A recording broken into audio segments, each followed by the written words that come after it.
안녕하세요, 슈비입니다. 오늘은 제가 이 모델 Y 주니퍼 후륜 모델을 한 700~800km 정도 운행을 하는 동안 제가 직접 타보고 느낀 단점에 대해서 말씀 한번 드려보도록 하겠습니다.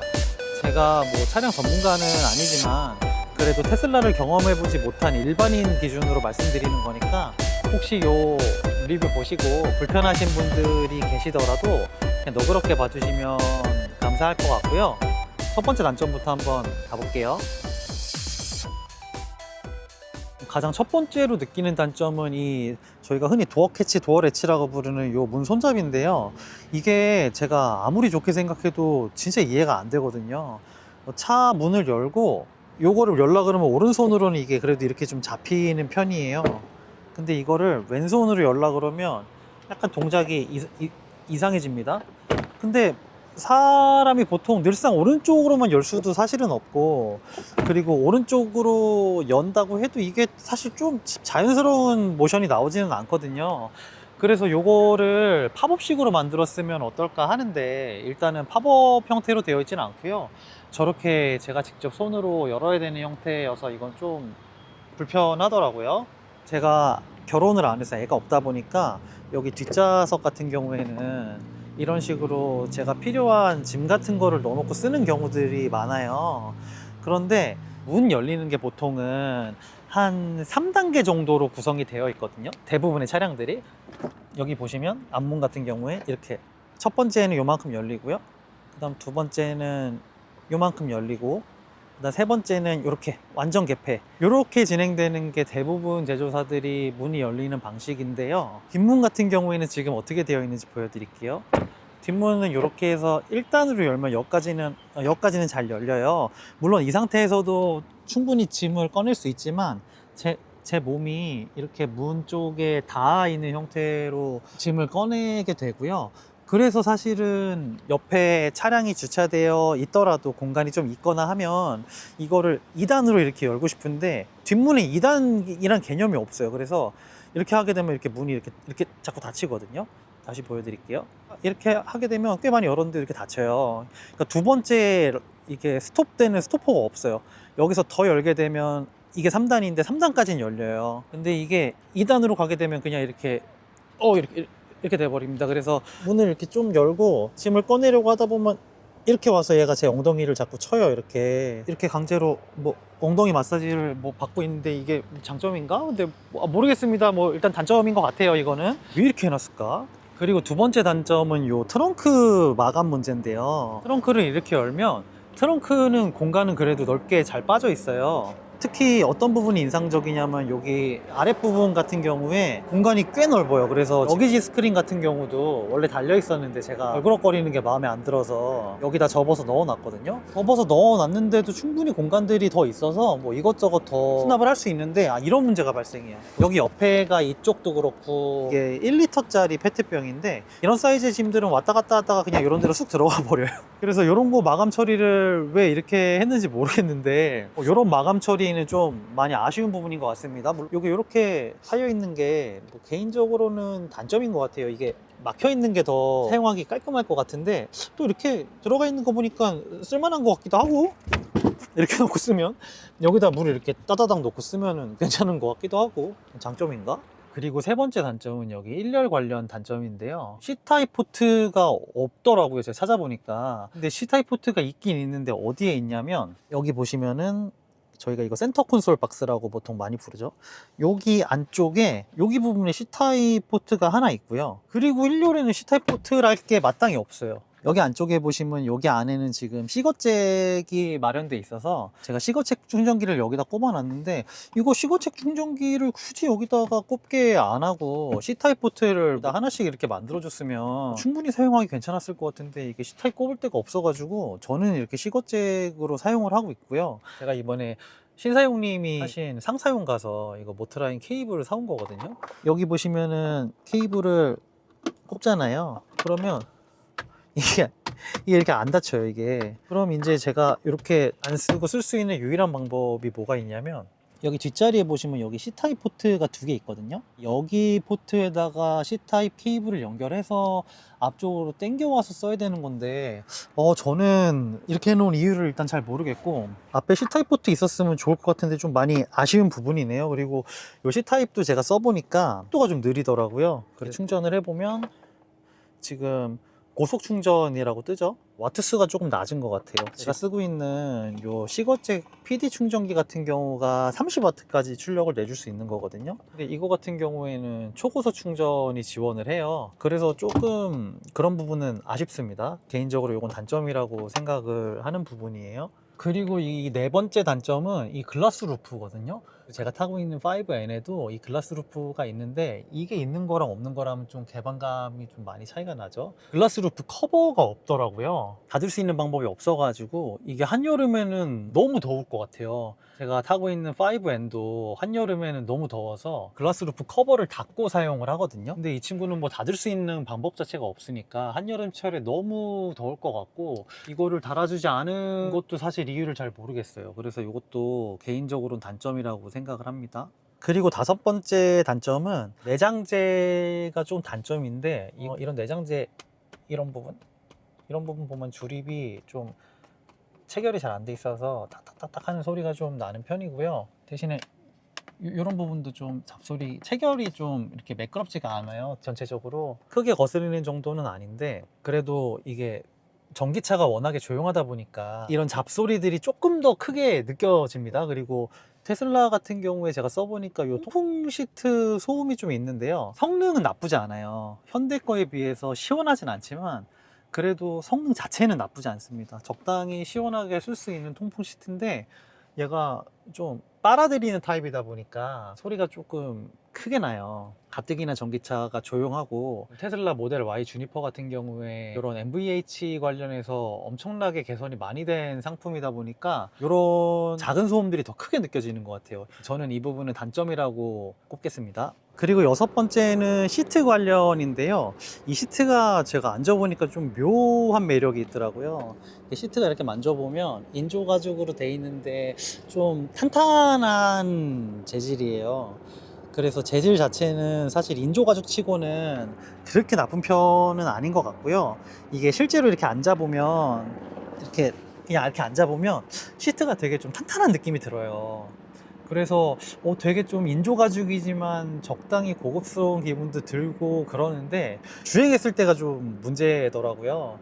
조금 주행 시간이 길어지거나 아니면 주행 거리가 멀어지거나 하게 되면 이게 탄탄함에서 딱딱함으로 이제 이런 느낌이 좀 바뀌게 됩니다. 엉덩이 부분이 좀 배기는 게 있는 것 같고요. 2열 시트 같은 경우에도 이게 똑같이 탄탄한 듯 느껴지지만, 제가 뒤에는 물론 안 타봤어도 이게 결국에 장거리로 가게 되면 딱딱하게 느껴질 것 같아요. 그래서 운전의 피로감을 조금 가중시켜 줄 것 같은데, 제 생각엔 테슬라가 이런 소비자들이 장거리로 주행할 때 적당하게 휴식을 취하라고 시트를 일부러 이렇게 만들지 않았을까요?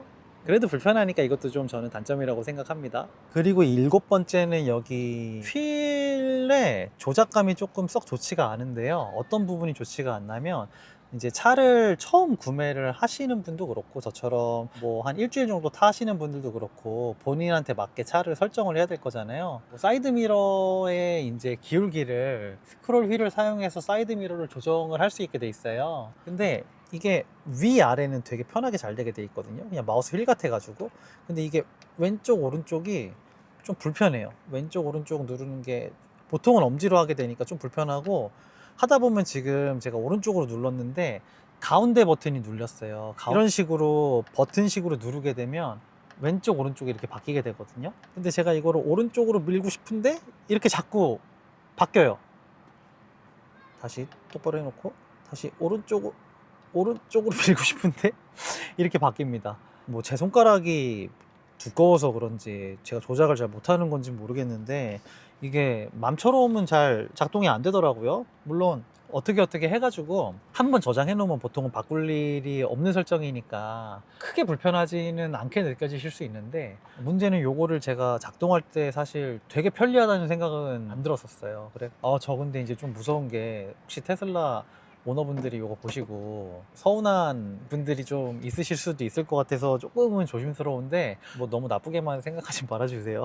근데 좀 무섭긴 해. 그리고 여덟 번째는 이 블랙박스에서 녹음이 안 된다는 건데요. 이렇게 주행하는 영상이 찍히고 화질도 되게 좋아요. 화질도 되게 좋고 뭐 후방, 왼쪽, 오른쪽 이런 식으로 다 볼 수가 있어서 이렇게 필러도 볼 수가 있고 엄청 잘 돼 있어요. 엄청 잘 돼 있는데 소리가 안 나오는 게 좀 단점이네. 그래서 사제로 블랙박스를 설치하시는 분들이 계시다고 저는 들었거든요.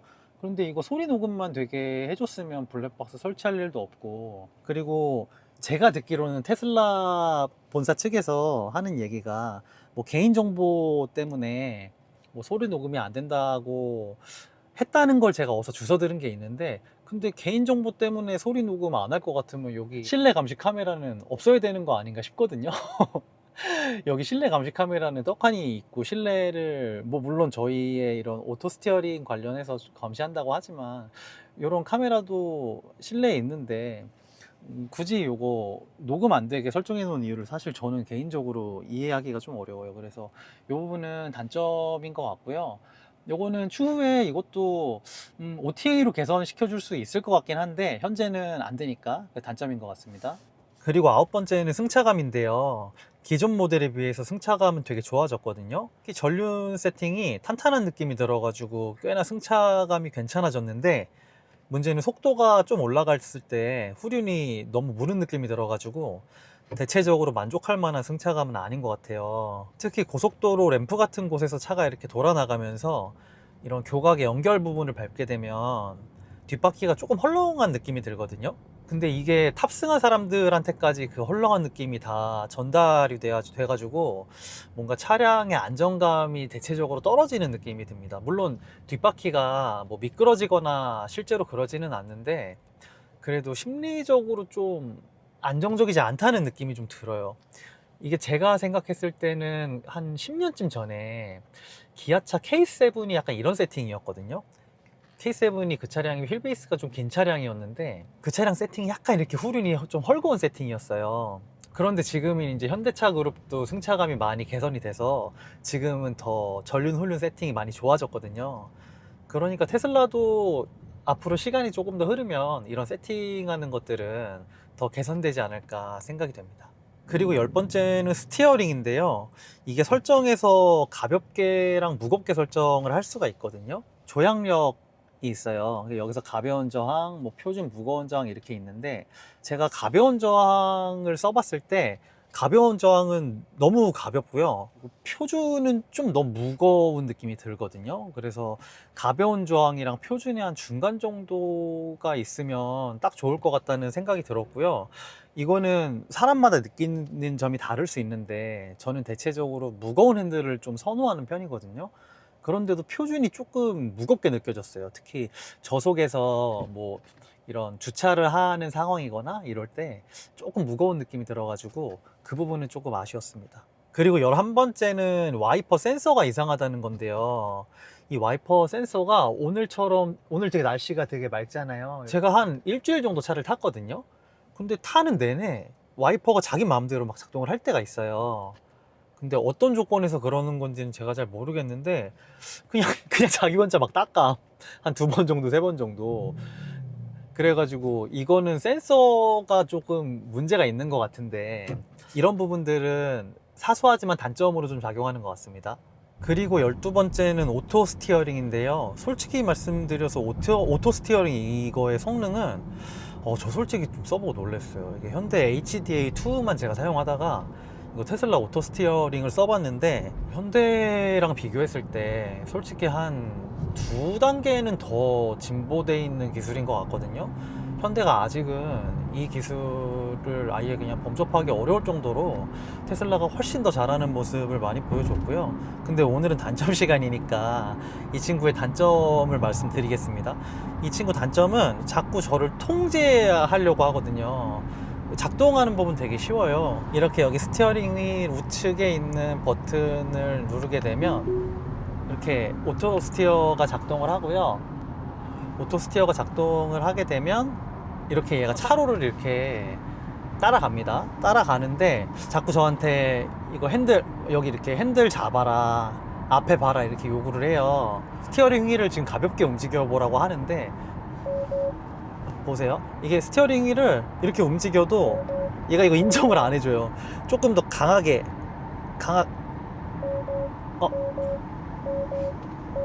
경고 먹었다. 이렇게 흔들어도 얘가 이거 인식을 안 해가지고 이렇게 저한테 경고를 막 주거든요. 이제 이렇게 되면 주행을 멈추고 파킹을 놓기 전까지는 오토 스티어 기능을 사용을 못하게 돼서 활성화가 안 되더라고요. 이렇게 눌러보면 현대 주행에서는 오토파일럿을 사용할 수 없다고, 그래서 오토파일럿 스트라이크 아웃이라 그래가지고 이게 좀 사용자가 부주의한 행동을 하거나 뭐 전방 주시를 안 하거나 하면은 이렇게 스트라이크를 주는데요. 문제는 아까 보셨다시피 스티어링을 제가 생각보다는 강하게 흔들었거든요. 근데 그래도 이게 인식을 안 할 때가 저렇게 있어요. 그러면 이제 더 세게 해야 되는데 이제 이게 조금 애매한 경계 부분이 있거든요. 그래서 조금 더 세게 하다가 이 오토 스티어가 풀리면서 이제 차가 실제로 옆으로 조금 흐르는 경우도 한두 번 있었고요. 지금처럼 제가 조금 보수적으로 움직여 가지고 이 친구가 인식을 안 해서 이제 지금처럼 경고를 먹고 이런 경우가 또 생기더라고요. 제가 지금 이거 솔직히 세 번째 경고인데 하여튼 이런 문제 때문에 오토 스티어의 사용이 조금 불편한 부분이 있더라고요.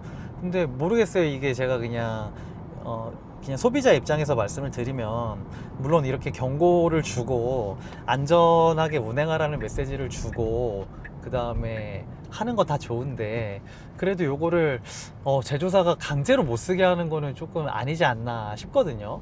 그래도 사용자가 쓰고 싶을 때 언제든 다시 쓸 수 있게 해줬으면 좋겠어요. 이거는 좀 개인적으로는 좀 단점이라고 생각하는 부분인데, 또 이제 생각하기에 따라서는 누군가는 뭐 잘한 선택이다라고 또 보실 수도 있겠네요. 근데 제가 실제로 사용해 보니까 좀 불편합니다.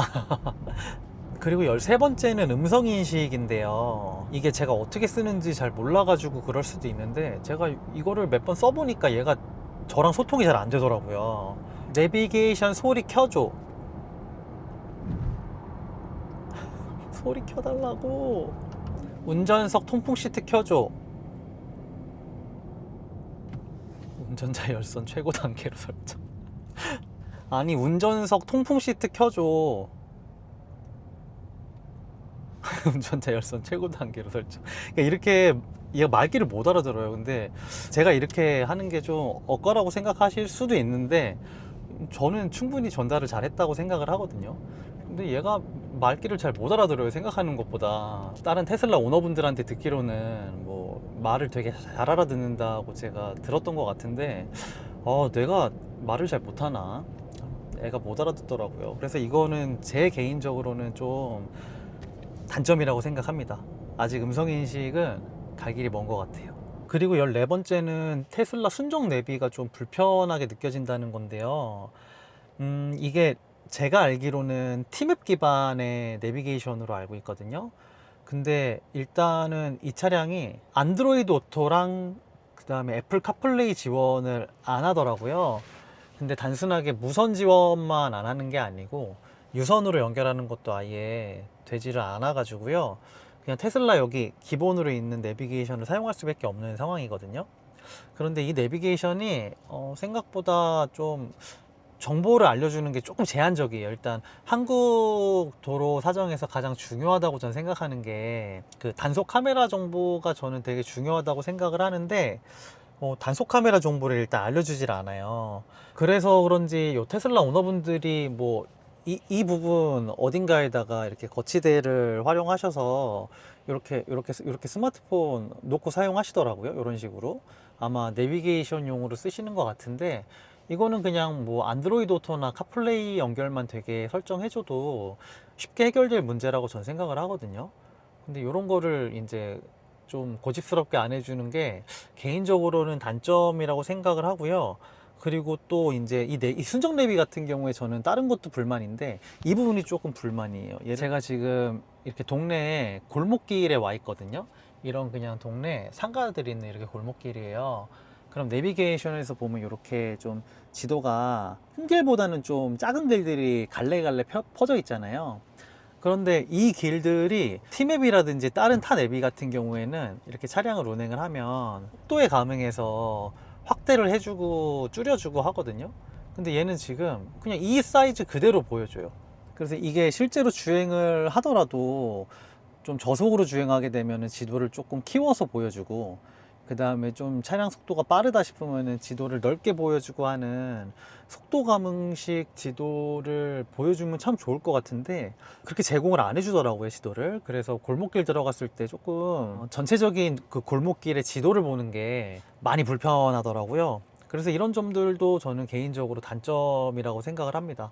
이런 거는 OTA로 개선이 충분히 될 것 같은데 나중에라도 개선해 줬으면 좋겠어요. 아, 진짜 얘 이거 음성인식 사용하는 거 아시는 분 있으면 댓글 좀 달아주실 수 있어요? 아, 저도 답답해 미치겠거든요. 어떻게 쓰는 거지 이거? 도무지 알 수가 없네. 이거 사용법 정확하게 아시는 분 있으시면 댓글 좀 부탁드리겠습니다. 그리고 15번째는 계기판이 없다는 건데요.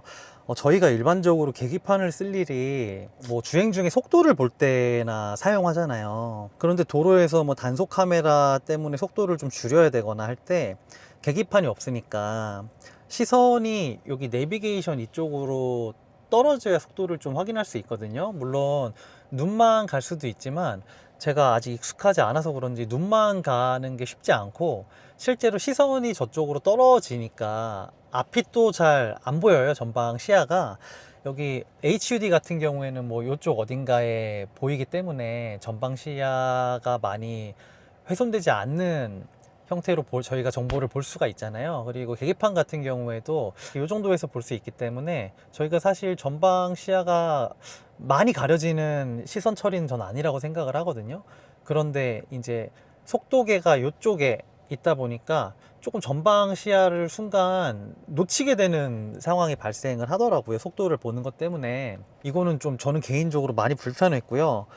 계기판 없고 이런 디자인이 깔끔해 보이고 해서 좋기는 한데, 그럴 거면 저는 HUD 이거는 넣어줘야 된다고 생각을 하고요. 요즘에 HUD 같은 경우에 뭐 현대 기아차 기준으로 뭐 셀토스 코나 2등급에도 있는 걸로 알고 있거든요. 뭐 캐스퍼까지 있는지는 모르겠어요. 근데 뭐 아반떼 입금만 가도 사실 HUD가 다 옵션에서라도 선택을 할 수 있게 제공을 하다 보니까 테슬라 차 가격을 생각하면 좀 아쉬운 옵션 구성인 것 같아요. 그래서 이 HUD는 꼭 필요한 옵션인 것 같고 다음번에는 이게 꼭 들어갔으면 하는 바람이 있습니다. 어쨌든 지금은 안 달려 있으니까 저는 이게 단점으로 좀 작용을 하더라고요. 그리고 16번째는 저희가 실내에서 확인할 수 있는 사이드미러랑 룸밀러 문제인데요. 그냥 눈대중으로 봤을 때는 한 800R에서 900R 정도 되는 이제 유리가 들어가 있는 것 같거든요. 그러니까 광각미러 자체는 사실 800R 정도면은 잘 보이는 유리예요. 근데 이제 문제가 저 사이드미러의 형상인데요. 저 사이드미러의 형상이 되게 좀 안 보이게 생겼어요. 모델 Y의 사이드미러 생김새가 예전에 그 벤츠 E클래스 W 둘 바디였을 거예요, 아마. 그 차랑 사이드미러 형상이 거의 비슷하게 생겼는데 W 둘 같은 경우에도 사이드미러가 좀 많이 안 보이는 차 중에 하나였거든요. 그래서 제가 예전에 대리운전을 하던 시절에 그 차를 타면 좀 운전하기가 많이 불편했었어요. 테슬라 같은 경우에는 광각 미러가 끼워져 있는데도 은근히 사각이 발생을 많이 하더라고요. 그래서 더 이제 많이 볼 수 있는 광각 미러로 뭐 한 600R이나 650R 정도의 유리를 교체를 하시는 분도 계실 것 같고요. 저는 개인적으로 직접 눈으로 확인하는 거를 좋아하는 성격이라 가지고 이거는 저한테는 단점으로 좀 작용을 했었고요. 그리고 이 테슬라 모델 Y 같은 경우에 룸밀러 시야가 좀 많이 제한적이에요. 이게 카메라로 이게 보일지는 모르겠는데 이게 되게 이렇게 쥐똥만하게 보이거든요. 이 룸밀러로 봤을 때 사실 그 뒷유리가 거의 룸밀러에 꽉 차게 보여지는 게 지금까지 저희 일반적인 경험이었는데 거의 한 반 정도도 안 들어와요. 한 잘 쳐줘야 3분의 1 정도일 것 같고, 후방 시야가 조금 제한적인 게 저는 개인적으로 운전하는데 불편하게 느껴졌었고, 저렇게 후방 시야가 좀 제한받는 게 저는 개인적으로 좀 단점으로 느껴졌었습니다. 그리고 17번째는 브레이크 페달 높이가 너무 높고 브레이크가 초반에 담력이 너무 몰려 있는 건데요. 이게 브레이크를 운전하면서 브레이크 밟으려고 브레이크를 대기하고 있는 경우들이 있잖아요. 뭐 예를 들어서 골목길 교차로에서 서행을 한다든지 뭐 아니면 선행 차량의 속도가 줄어든다든지 뭐 이런 상황에서 보통은 엑셀에서 발을 떼고 차는 이제 그 타력으로만 주행을 하고 브레이크에 이제 발을 올려놓고 있게 되는데 이 브레이크 이 높이가 너무 높아요. 그래서 발목이 이렇게 엄청 꺾여 있는 상태로 대기를 하게 되고 그러다 보니까 발목에 생각보다 많은 무리가 오더라고요. 근데 이제 테슬라 오너분들은 그거를 이거 그냥 회생제동으로 충분히 설 수 있기 때문에 브레이크에 발을 대기하지 않아도 된다라고 말씀하시는 분들이 계실 것 같거든요. 그런데 제 생각에는 멈춰야 되는 게 우선인 상황에서는 악셀에 발을 올려놓는 것보다 브레이크에 발을 올려놓는 게 맞다고 생각을 해요. 갑자기 골목에서 어떤 뭐 자전거라든지 아니면은 뭐 사람이 튀어나올 때도 있잖아요. 근데 그럴 때는 악셀에 발을 올리고 있다가 브레이크로 가는 그 순간 반응 속도보다 당연히 브레이크 위에 발을 올려놓고 브레이크를 밟는 게 저는 당연히 빠를 거라고 생각을 하거든요. 그래서 저는 요 브레이크 높이가 좀 단점이라고 생각을 하고요. 물론 원페달 드라이빙이 뭐 나쁘다는 건 아니에요. 뭐 회생제동을 충분히 활용할 수 있기 때문에 원페달 드라이빙도 충분히 뭐 운전하는 데 있어서 크게 무리가 없는 세팅인 건 맞지만 그래도 뭐 일반 도로에서는 그 세팅이 괜찮을 수 있거든요. 그런데 뭐 골목길에서 주행한다든지 아니면 주차장에서 서행을 한다든지 하는 환경에서는 이게 원페달 드라이빙이 저는 개인적으로 맞는 운전 습관이 아니라고 생각을 해요. 그리고 이 브레이크 시스템의 지금 문제가 예전에 뭐 현대 기아차에서 많이 발생했던 문제 중에 하나긴 한데요. 이 브레이크 담력이 초반에 좀 많이 걸려 있어요. 그래서 브레이크를 세게 밟지 않아도 브레이크가 생각보다 많이 밟히거든요. 그러다 보니까 이제 저는 앞에 신호등이 걸리거나 할 때 조금 차량이 스무스하게 멈추는 걸 좋아해서 브레이크를 서서히 제동할 수 있도록 작동하는 걸 좋아하는데 이거를 부드럽게 쓰게 하려면 발이 완전히 꺾여 있는 채로 컨트롤을 해야 되다 보니까 발목에 무리가 좀 많이 가더라고요. 그래서 요거는 좀 개인적으로 단점인 것 같습니다. 다음번에 요거가 개선이 됐으면 좋겠어요. 그리고 18번째는 수동 개폐 장치 관련 문제인데요. 제가 다른 거는 그래도 뭐 이해할 수 있는 부분도 있고 이해할 수 없는 부분도 있었는데 이 부분은 솔직히 납득이 잘 안 되는 부분 중에 하나거든요. 차량에 사고가 나거나 해서 차량의 전원 공급이 중단되는 문제가 생길 수 있잖아요. 근데 그렇게 되면 이 전자식 개폐 장치가 작동을 안 할 수밖에 없죠. 여기 1열에는 여기 안쪽에 보시면 개폐 장치가 있어요. 그래서 이거를 좀 강하게 당겨주면 문이 이렇게 열리거든요. 그래서 여기 수동 도어 해제 사용됨이라고 뜨고요. 이렇게 하면 문이 열리게 되는데 뭐 1열은 되게 잘 해놨어요. 이 부분을 당연히 필요한 거라고 전 생각을 합니다. 근데 이제 2열이 문제인데요. 여기 2열에 보시면 자동 개폐 장치는 여기에 있는데 수동 개폐 장치가 사실 눈에 딱 들어오지가 않아요. 수동 개폐 장치가 어디에 들어가 있냐면 여기 안쪽에 이 부분에 있거든요. 그래서 요 커버를 벗겨내고 그 다음에 여기 와이어 같은 거 있잖아요. 이거를 당겨 주셔야지, 강하게 당겨 주셔야지 이게 문이 열리게 되어 있는데 사실 저도 이게 관심이 있어서 찾아봤으니까 알게 된 거지, 관심이 없으신 분들 같은 경우에는 무슨 일 생기기 전까지는 평생 모르시는 거잖아요. 디자인이 깔끔하게 구성하는 것도 좋지만 안전에 대한 문제는 이런 식으로는 디자인 안 했으면 좋겠어요. 이런 거는 좀 저는 보수적으로 접근해야 된다고 생각을 하기 때문에 이거는 진짜 가장 큰 단점 중에 하나라고 생각을 하고요. 뭐 모델 Y 풀 체인지가 될 때는 이런 부분들이 개선이 되기를 바랍니다. 지금까지 모델 Y 주니퍼의 18가지 단점에 대해서 얘기해 봤고요. 제가 테슬라에 악감정이 있어서 이 영상을 만든 건 아니고 저처럼 테슬라 차량을 타보기 전에 테슬라를 구매하면 뭔가 차가 다 알아서 해줄 것 같은 것처럼 말씀하시는 분들이 계셨었어요. 그래서 저는 테슬라 타면 진짜 그냥 알아서 다 해주는 줄 알았거든요. 대부분의 것들을. 물론 한국은 FSD 지원이 안 되니까 자율주행은 불가했겠지만 그래도 뭐 이런 다른 편의 장치들을 되게 편리하게 이용할 수 있을 거라는 좀 오해? 아니면 뭐 착각 같은 거를 했었는데 제가 실제로 운행을 해보니까 이런 단점들이 있어서 찍게 됐고요. 혹시 저처럼 잘못된 정보를 알고 계시는 분들이 계실 것 같아서 이 영상 한번 만들어 봤으니까 너무 나쁘게만 봐주지 마시고 그냥 재밌게 봐주셨으면 좋겠습니다. 감사합니다. 다음에는 장점편으로 한번 돌아와 보겠습니다. 끝.